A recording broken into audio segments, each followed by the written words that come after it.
नमस्कार, सुप्रभात। गुरु ब्रह्मा गुरु विष्णु गुरुदेवो महेश्वर, गुरु साक्षात परम ब्रह्म तस्मै श्री गुरुवे नमः। सभी को मकर संक्रांति और घुघतिया त्यौहार की बहुत शुभकामनाएं। संक्रांति माने एक शुरुआत, एक जीवन में नई उमंग, नई सोच, नई विचारधारा का आना। यही मकर संक्रांति का लक्ष्य ध्येय हम सब का हो। ये जीवन अति दुर्लभ मनुष्य काया बताया है, बड़े भाग मानुष तन पावा। हम सब बहुत ही भाग्यशाली हैं जो इस तरह से मनुष्य तन प्राप्त करके फिर जीवन को ये स्वाध्याय आध्यात्म नित्यम विनिमृत कामा द्वंद्वैर्मुक्ता दुख सुख संगे गच्छन्ति मूढ़ पद अव्ययम तत्। ऐसा ये अव्यय भाव जब मन में हमेशा घर कर जाता है तो इल्यूमिनेटेड हार्ट, प्रकाशित जीवन हो जाता है। और यही जीवन का लक्ष्य भी है। संत महापुरुष हमेशा संसार को संवारने और सजाने में सहायक हुए हैं। वो संसार के लिए ही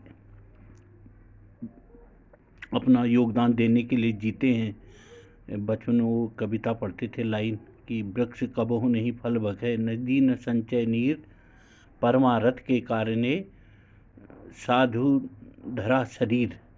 ये आते ही इस काम के लिए हैं। भगवान राम आए सारे संसार को मर्यादा का पाठ पढ़ाने के लिए। भगवान कृष्ण आए ज्ञान का पूरा संदेश देने के लिए। ये समय समय पर तेहि धरी देह चरित कृत नाना प्रकार के देह रख के ये समय समय पर आते हैं। बट मैं इसमें कितना इंटरेस्ट लेता हूँ ये मुझ पर निर्भर करता है। मैं इसमें कितना अपने को डुबाता हूँ, डुबाता माने अपने को भिगोता हूँ इसमें, इस आनंद में। ये अब मेरी सोच और मेरी लगन पर निर्भर करता है। क्योंकि अंत तो गत्वा, अंत में इसी ने साथ जाना है। धन दौलत से एक दिन खाली होगा हाथ, अंत समय भगवान का भजन चलेगा साथ। अंत में इसी ने साथ चलना है। बस ये स्वाध्याय है, प्रैक्टिस है। संसार में रह के सारे काम करते हुए, सारे आँख देखने का काम कर रही है, कान सुनने का काम कर रहे हैं, जिह्वा बोलने का काम कर रही है, नाक सूंघने का काम कर रही है। ये पांचों इंद्रियां हमारी काम कर तो रही हैं। ज्ञानेंद्रियां जो हैं, शब्द स्पर्श रूप रस गंध, ये सब काम कर रही हैं। और इनको चलाने वाला मन है, और मन को भी चलाने वाली बुद्धि है, और बुद्धि को चलाने वाला चित्त है।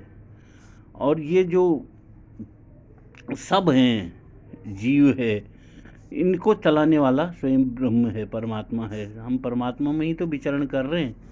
बस ये स्पिरिचुअलिटी है, ये आध्यात्म है। निरंतर हम इन्हीं भाव में रहें और औरों को भी ज़रूर हम अपने विचार ज़रूर साझा करें। ये कोई किसी को सुनाने या बताने की बात नहीं है, न कोई ऐसा विशेष काबिलियत है या कोई टैलेंट है या कोई ऐसा हुनर है किसी को समझाने का, नहीं है। कुछ नहीं है। अलग अलग मत हैं, अलग अलग ओपिनियंस हैं, अपने अपने विचार हैं।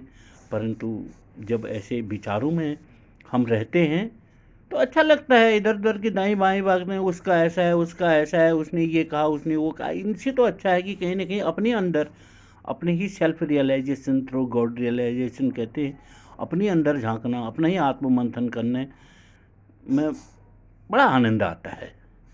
तो इससे ऊर्जा मिलती है, ताकत मिलती है। अब बोलने का भी विषय तो नहीं है ये, किसको क्या बोलना है, किसको क्या सुनाना है।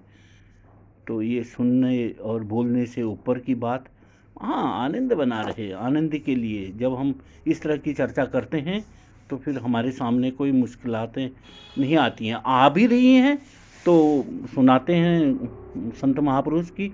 अगर एक लोहे के 1 किलो के बट्टे से चोट लगने वाली है, मतलब इस तरह की जीवन में कठिनाई आने वाली है, तो वो कन्वर्ट हो जाती है 1 किलो के रुई के गट्ठे में।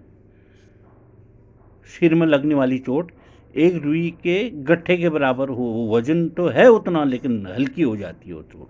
भाई यही इसका अभिप्राय है।